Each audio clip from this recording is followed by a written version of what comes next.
یہ معراج کے دو حصے ہیں، پہلا حصہ اسرا کہلاتا ہے، دوسرا حصہ ہے معراج، اور معراج سیڑھی کو بھی کہتے ہیں۔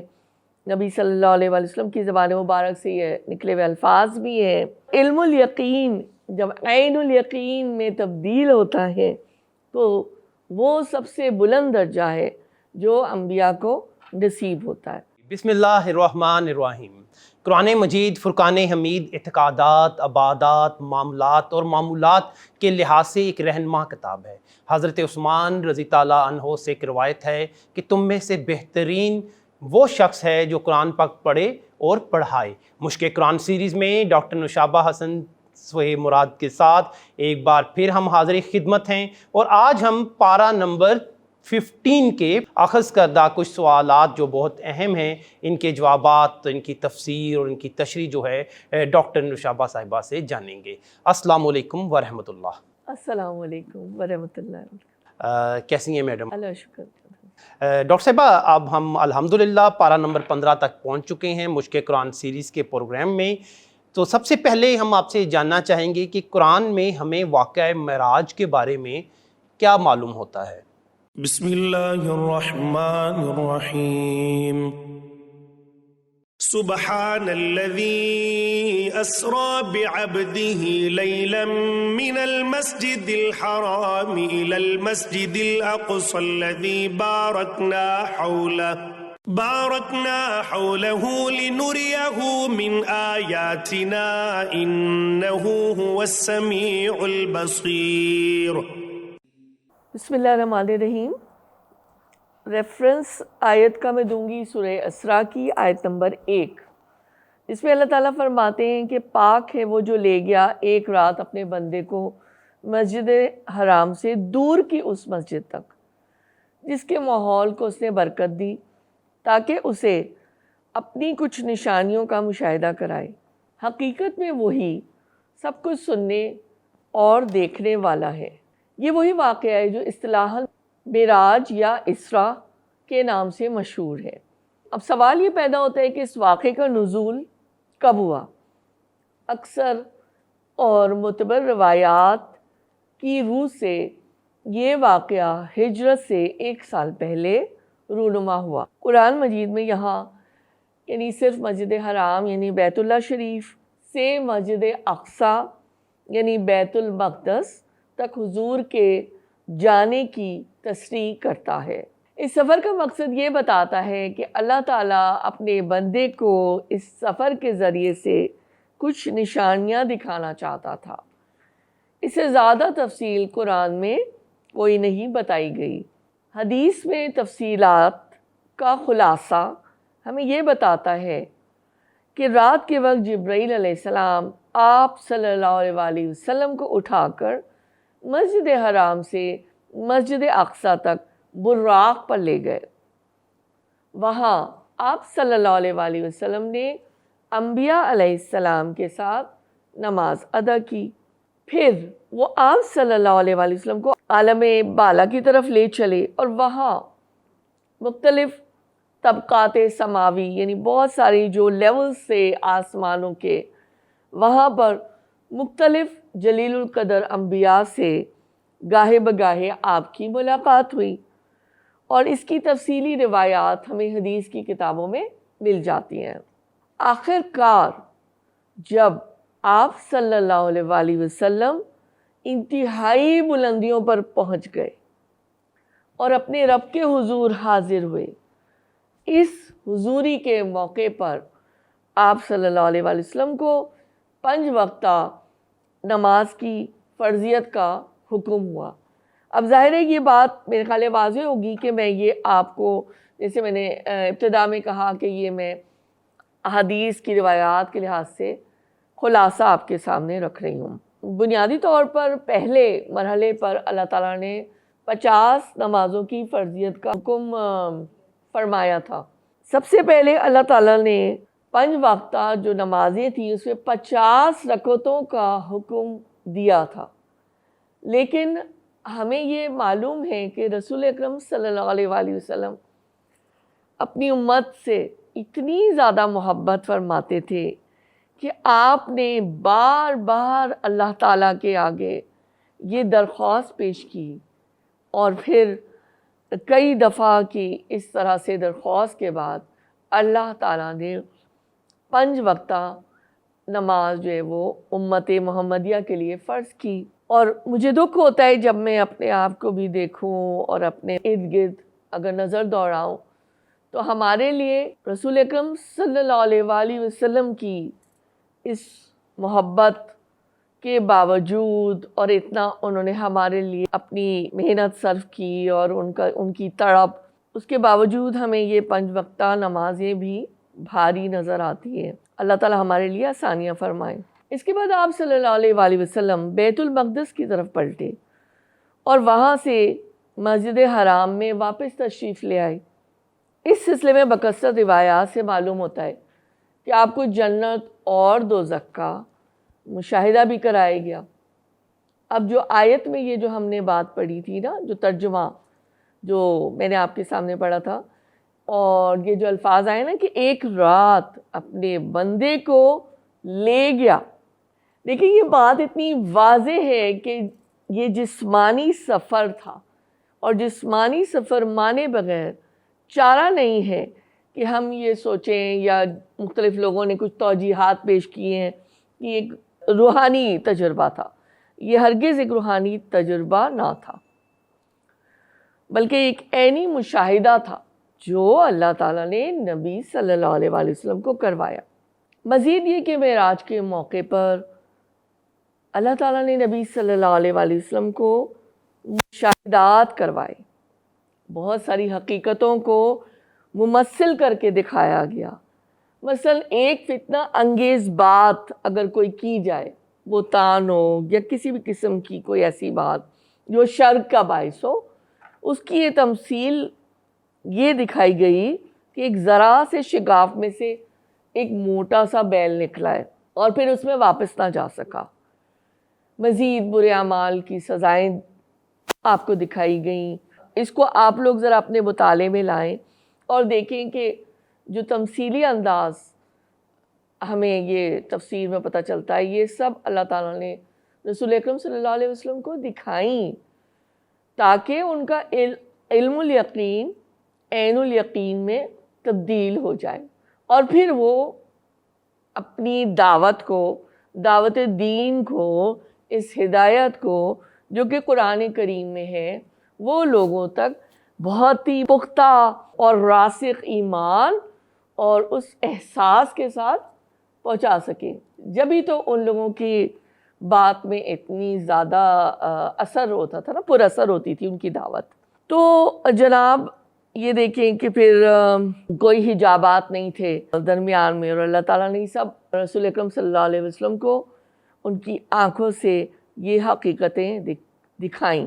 جیسے کہ ہم نے بھی بات کی نا کہ ایمان انبیاء کا اس لیے زیادہ اور زیادہ راسخ ہوتا ہے کہ وہ جو ایمان بالغیب کی ہم باتیں کرتے ہیں اور ہم پڑھتے ہیں اور سمجھتے ہیں، اور جیسے ہی سورہ بقرہ شروع ہوتی ہے تمام وہ فیکٹرز آ جاتے ہیں کہ ان چیزوں پر الف لام میم کے ساتھ ہی ہم نے ایمان لانا ہے۔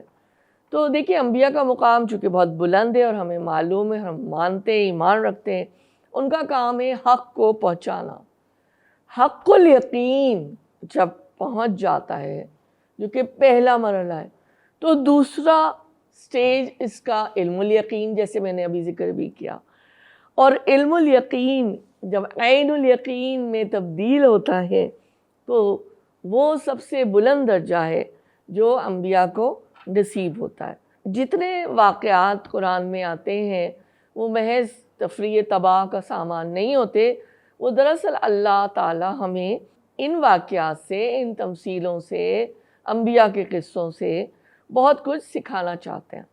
اب احسن البیان میں دیکھ لیتے ہم کہ کیا کہا گیا کہ سبحان کا مطلب کسی عام طور پہ نا، جیسے ہم سبحان اللہ بھی کہہ دیتے ہیں، تو کسی عظیم الشان واقعے کے لیے آتا ہے، یا ویسے بھی کوئی بات بہت ہی یعنی طبیعت کو اچھی لگے تو اس حوالے سے ہم اس کو کہتے ہیں۔ اللہ پاک فرماتے ہیں پاک ہے وہ ذات، یعنی اللہ کی وہ ذات جو کہ لے گیا اپنے بندے کو، یعنی ایک رات اپنے بندے کو لے گیا اور پھر جیسے ہم نے ابھی پڑھا نا اس کو سمجھا.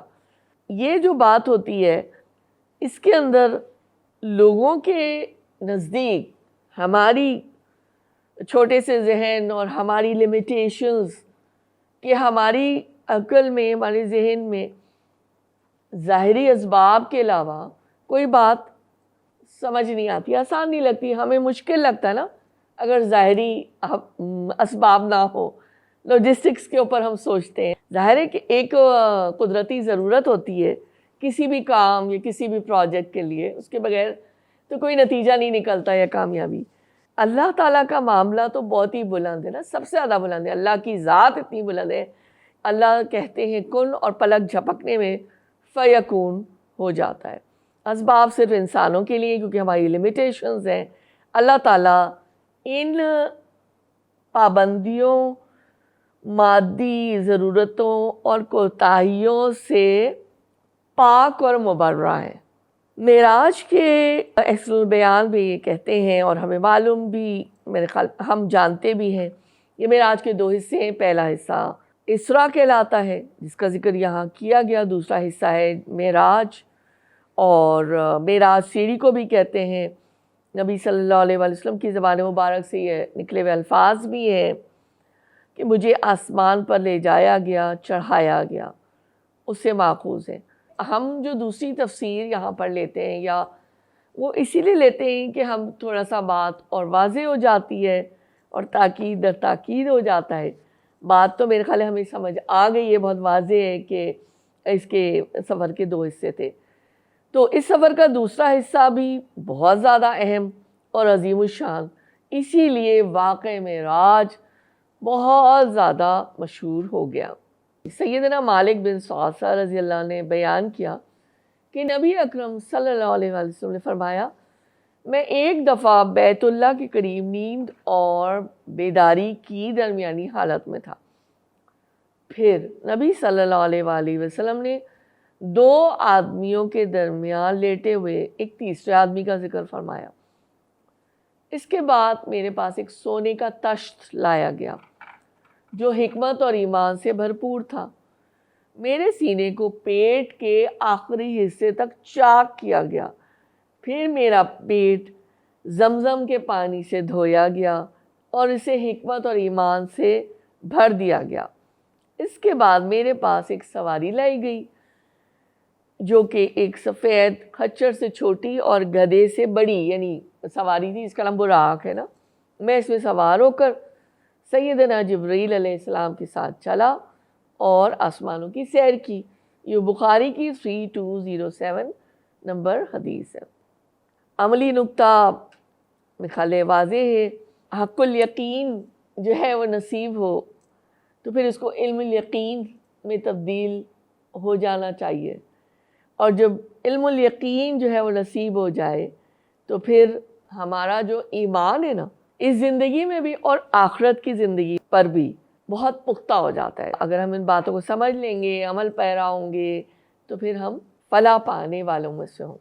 ڈاکٹر نشابہ حسن مراد صاحبہ, اب ہم سوال نمبر 2 کی طرف بڑھتے ہیں کہ جو عصر حاضر میں بھی یہ سوال جو ہے زیادہ مطلوب ہے اس کا جواب کہ والدین کے ساتھ کیسا رویہ رکھا جائے, اور اللہ تعالیٰ نے ہمیں اس بارے میں خاص طور پہ قرآن و سنت کی روشنی میں کیا نصیحت فرمائی ہے.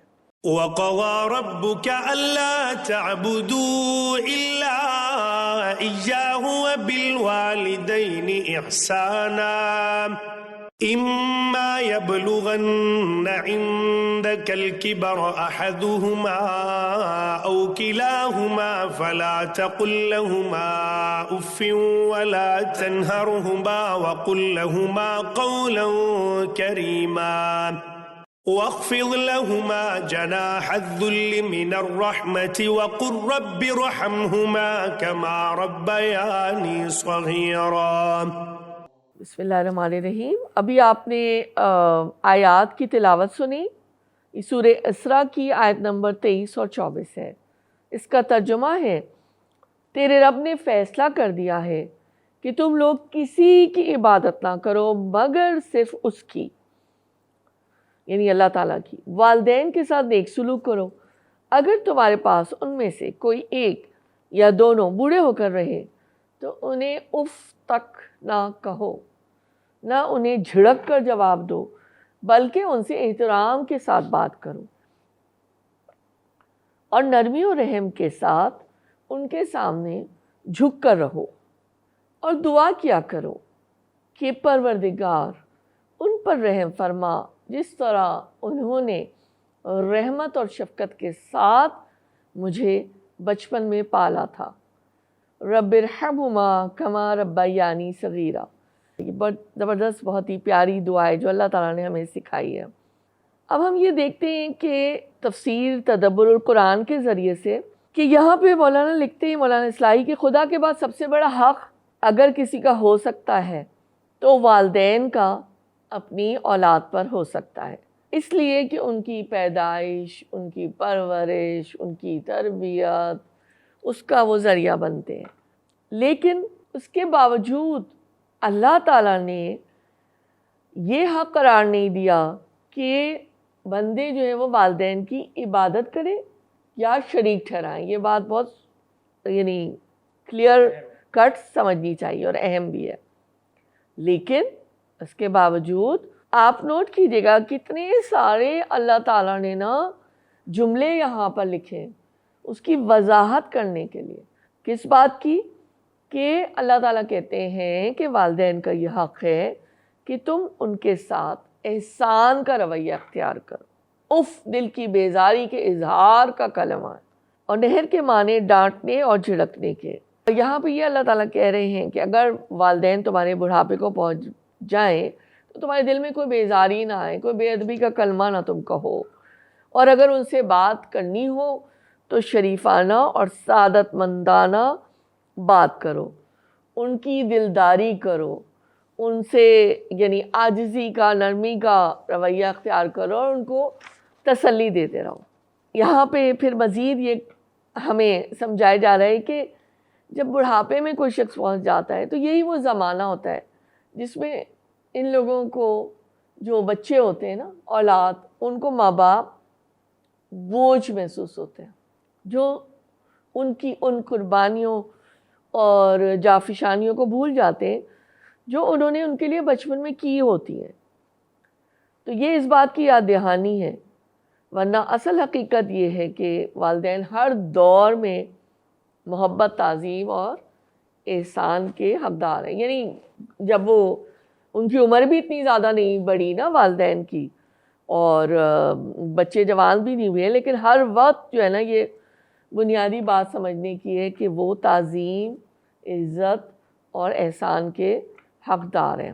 مجھے یہ محسوس ہوتا ہے کہ جب اولاد، لڑکے یا لڑکیاں، اگر ہم حقیقت کی نظر سے دیکھیں، جب وہ اپنے پاؤں پر مالی لحاظ سے کھڑے ہو جاتے ہیں، کوئی بھی انیبلٹی یا ڈس ایبلٹی نہیں ہوتی، اور وہ اپنے پاؤں پر ہر لحاظ سے کھڑے ہوئے ہیں، ٹھیک ہے نا، اپنی زندگی وہ گزار رہے ہیں اور وہ بہت مطمئن ہے، کوئی کمی نہیں ہے ان کی زندگی میں، مجھے ایسا محسوس ہوتا ہے یہ وہ اصل وقت ہے یہ دیکھنے کا اور یہ سوچنے کا۔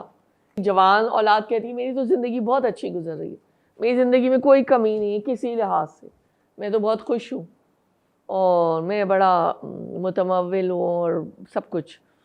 لیکن سوچنے کی بات یہی ہے کہ جب تم چھوٹے تھے، جب تم اپنے منہ سے کوئی لفظ بھی نہیں نکال سکتے تھے، اپنے کپڑے بھی نہیں بدل سکتے تھے، کچھ کھا پی بھی نہیں سکتے تھے، چل بھی نہیں سکتے تھے، لڑک لڑک کے گر جاتے تھے، خود سے سو نہیں سکتے تھے، دودھ نہیں پی سکتے تھے، یا جو بھی، اس وقت کون تھا تمہارے لیے۔ اب احسن البیان میں بھی یہی تعلیمات دوسرے الفاظ میں ظاہر سمجھائی جا رہی ہیں کہ ربوبیت الہی کے تقاضوں کے ساتھ اطاعت والدین کے تقاضوں کی ادائیگی بھی ضروری ہے۔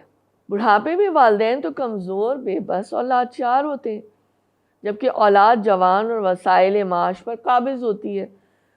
اس کے علاوہ جوانی کے دیوانے جذبات اور بڑھاپے کے سرد و گرم تجربات میں تصادم ہوتا ہے۔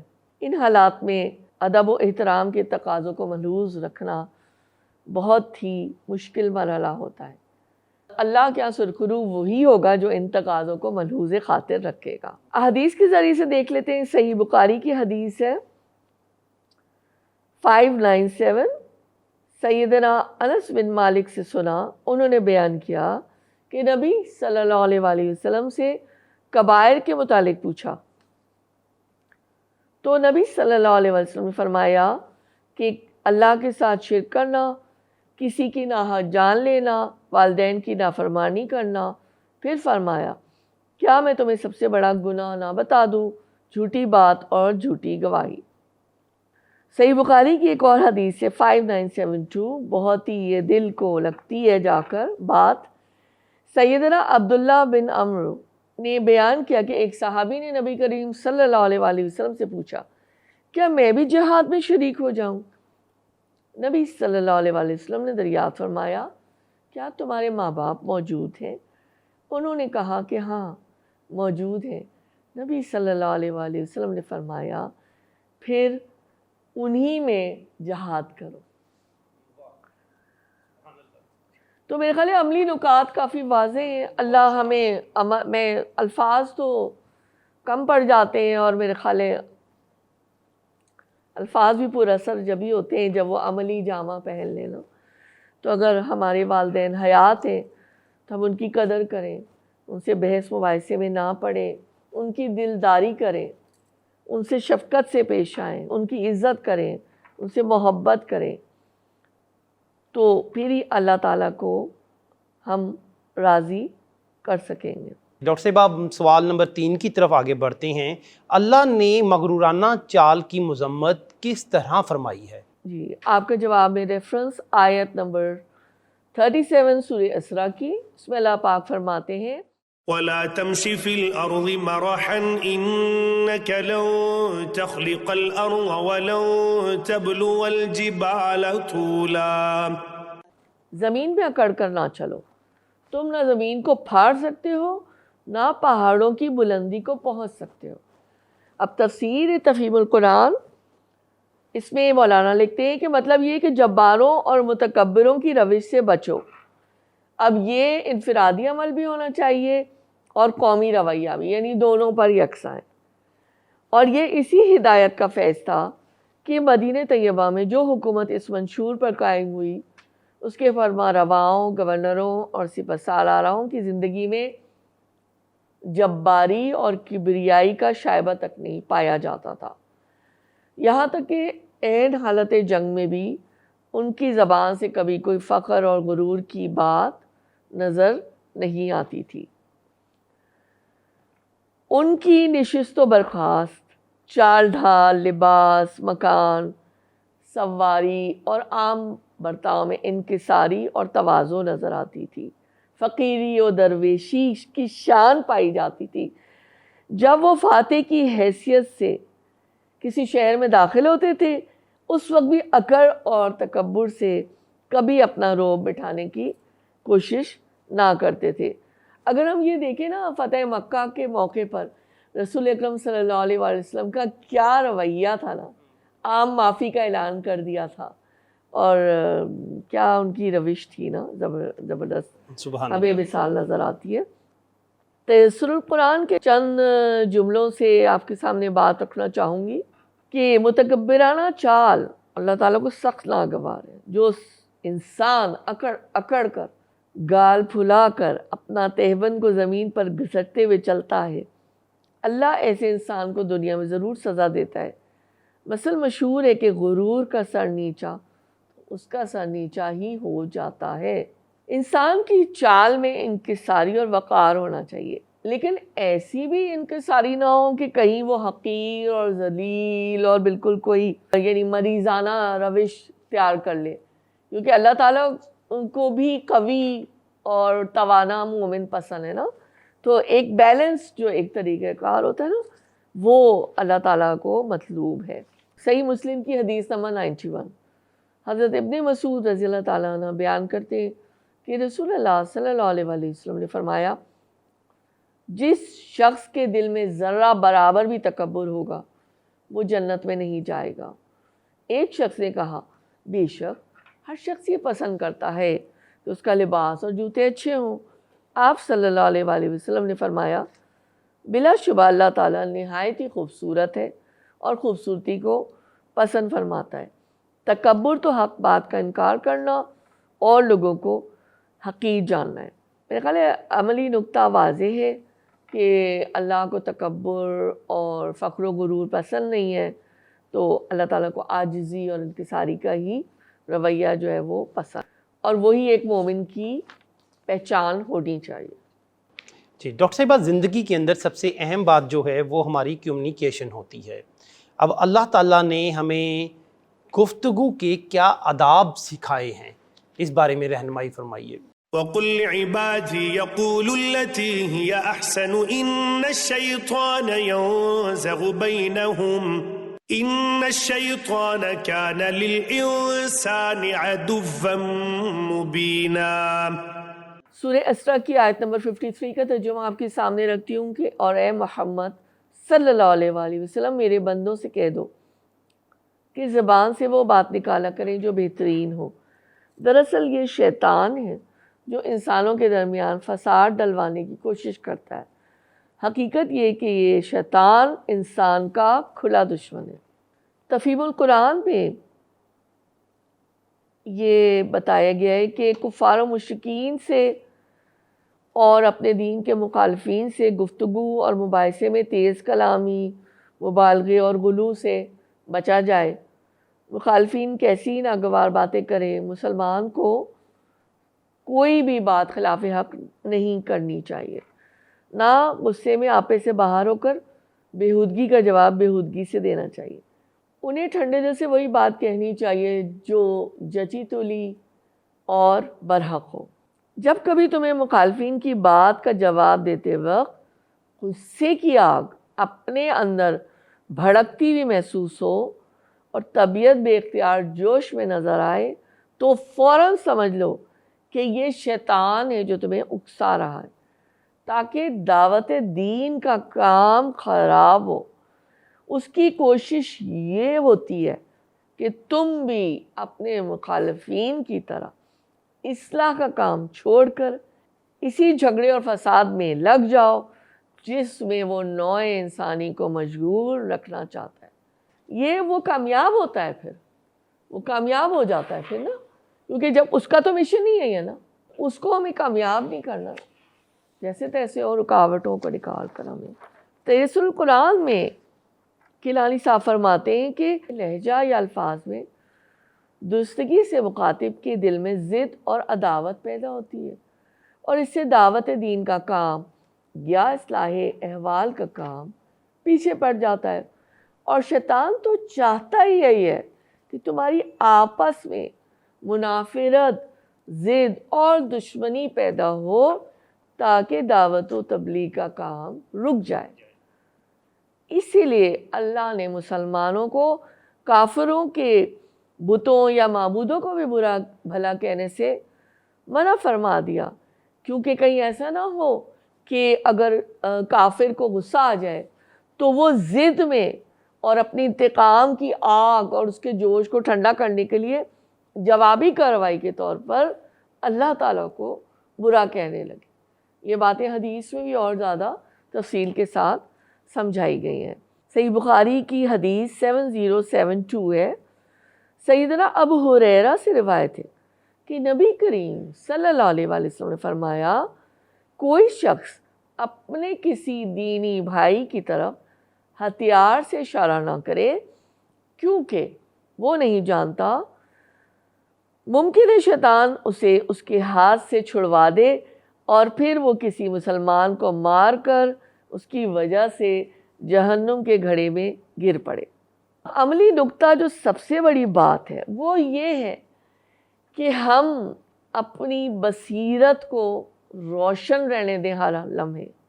اللہ ہماری بصارتوں کو بھی ہمیشہ قائم رکھے کہ ہم اپنے اس دشمن کو اور اس کی چالوں کو اور اس کے ایجنڈے کو اور اس کے ہتھ کنڈوں کو ہر وقت ہر پل جاننے، سمجھنے اور محسوس کرنے والے ہوں، تاکہ وہ ہمیں دعوت و تبلیغ کے کام یا اللہ کی رضا کے راستے سے کسی موقع پر بھی ہم کو مسمار نہ کر دے۔ اگلے سوال کی طرف بڑھتے ہیں۔ کہا جاتا ہے کہ انسان جو ہے وہ اشرف المخلوقات ہے، تو اللہ تعالیٰ نے ابن آدم کو کس طرح فضیلت دی، ہمیں یہ قرآن و سنت کی روشنی میں۔ وَلَقَدْ كَرَّمْنَا بَنِي آدَمَ وَحَمَلْنَاهُمْ فِي الْبَرِّ وَالْبَحْرِ وَرَزَقْنَاهُمْ مِنَ الطَّيِّبَاتِ وَفَضَّلْنَاهُمْ عَلَى كَثِيرٍ مِّمَّنْ خَلَقْنَا تَفْضِيلًا۔ بڑی معروف یہ آیت ہے سورہ اسراء کی آیت نمبر 70۔ اللہ تعالیٰ فرماتے ہیں وَلَقَدْ كَرَّمْنَا بَنِي آدَمَ، یہ تو ہماری عنایت ہے کہ ہم نے بنی آدم کو بزرگی دی، عزت بخشی، اور انہیں خشکی و تری میں سواریاں عطا کی، اور ان کو پاکیزہ چیزوں سے رزق دیا، اور اپنی بہت ساری مخلوقات پر نمایاں فوقیت بخشی۔ یعنی یہ بالکل ایک کھلی ہوئی حقیقت ہے کہ نوع انسانی کو زمین اور اس کی اشیاء پر یہ اقتدار کسی جن یا فرشتے یا سیارے نے نہیں عطا کیا ہے، نہ کسی ولی یا نبی نے اپنی نوع کو یعنی انسان کو یہ اقتدار دلوایا۔ یقیناً یہ اللہ ہی کی بخشش اور اس کا کرم ہے، اور اس نعمت پر ہم شکر بجا لاتے ہیں کہ اللہ تعالیٰ نے ہمیں انسان بنایا۔ تیسر القرآن میں یہ ہم کو بتایا جا رہا ہے کہ انسان اشرف المخلوقات کیسے ہے۔ انسان کی دوسری تمام مخلوق پر فضیلت ہے کہ اللہ نے انسان کو احسن تقویم پر پیدا کیا، جو سیدھا کھڑا ہو کے چلتا ہے۔ پھر جس قدر اعتدال اور توازن انسانی جسم میں ہمیں نظر آتا ہے، جس قدر اعضاء کے اندر جو ہمیں کثیر المقاصد ایک ترتیب نظر آتی ہے، اس کا کوئی بھی دوسرا ثانی نہیں ہے، اس کا کوئی بھی ثانی نہیں ہے۔ جی، مخلوقات میں سب سے برتر اللہ کے فرشتے تھے، لیکن ہم کو یہ سب معلوم ہے کہ اللہ تعالیٰ نے حضرت آدم کو بھی سجدہ کروایا، اسی طرح تمام فرشتوں نے بھی سجدہ کیا، اور یہ ہر مخلوق پر، تمام مخلوق پر یہ واضح کر دیا گیا کہ انسانی اشرف المخلوقات ہیں۔ ہم دیکھتے ہیں کہ انسان کا ایک بچہ اتنا کمزور پیدا ہوتا ہے۔ کل میں ایک ویڈیو دیکھ رہی تھی کہ ایک بچہ پری میچور پیدا ہوا 501 گرامز کا، 501 گرامز، اور میں اس کی اسکن، اس کا اسکیلپ، اس کے آرگنز دیکھ رہی تھی، بینگ اے ڈاکٹر، ہاتھ پاؤں، تو مجھے یہ ہو رہا تھا یہ اللہ کی قدرت دیکھیں۔ اور پھر یہی جو ہے، یہی شخص، یہی انسان جب بڑا ہو جاتا ہے، قرآن میں جو اس کی ایک اللہ تعالیٰ سرشت میں جو ایک چیز لکھی ہوتی ہے، وہ پھر اللہ تعالیٰ کہتے ہیں نا کہ یہ پھر اکڑنے لگتا ہے، اور فخر و غرور کہتا ہے نا کہ میں تو بڑی چیز ہوں۔ لیکن اللہ کی آگے تو انسان بھی کوئی چیز نہیں ہے، ہمیں تو اللہ کے تابع ہے۔ اللہ تعالیٰ نے اعلیٰ سے اعلیٰ سواریاں عطا کی انسان کو، دریا اور سمندر، کشتیاں، جہاز، تمام کائنات کو اس حضرت انسان کے لیے مسخر کر دیا۔ اعلیٰ سے اعلیٰ لباس دیے، بہت عمدہ مکان دیے، لذیذ ترین رزق عطا کیا، صاف ستھرا کھانا اور صاف ستھرا پانی عطا کیا۔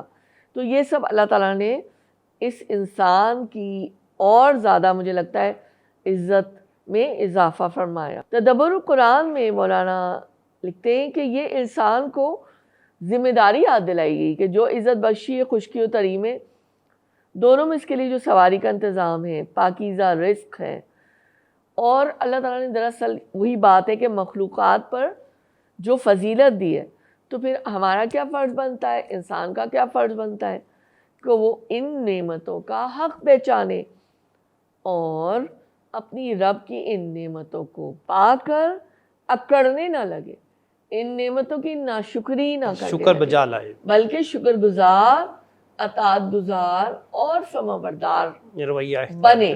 حدیث سے دیکھ لیتے ہیں، ترمذی کی حدیث نمبر 3615، رسول اکرم صلی اللہ علیہ وآلہ وسلم نے فرمایا، میں روز قیامت تمام اولاد آدم کا سردار ہوں گا اور کوئی فخر نہیں۔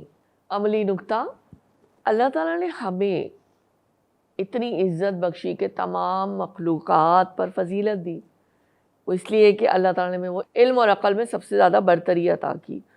تو اس کا پھر تقاضا یہی ہے کہ ہم اللہ تعالیٰ کی نعمتوں کو پہچانیں اور ان نعمتوں کو اللہ کی رضا حاصل کرنے میں صرف کریں۔